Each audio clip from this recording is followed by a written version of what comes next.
Hey, welcome to this very brief tutorial on how to split text in one column into two columns. And this comes from a user that has basically a first name and last name in this first column, wants to split it up. Super easy to do, and what we're going to do is we're going to insert a column in between A and B here. And it doesn't matter how many entries you've got in here, it doesn't really matter. We are going to put a heading here, just so it's got some kind of delineation, and we'll do first name.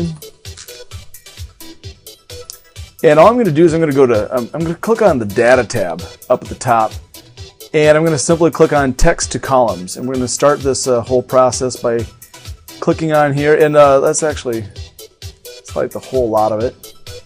Text to columns. We're going to do a delimited character separation. Next.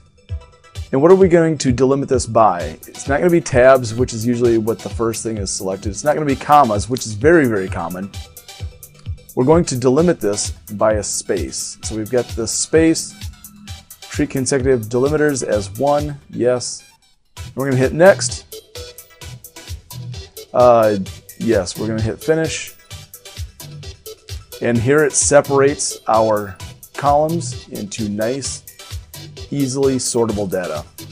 Thanks so much for watching. As always, if you like this video, please subscribe to my channel, and if you haven't done so, hit the notification bell. That way you'll notice when new content's pushed out. Thanks so much for watching. Have a great rest of the day.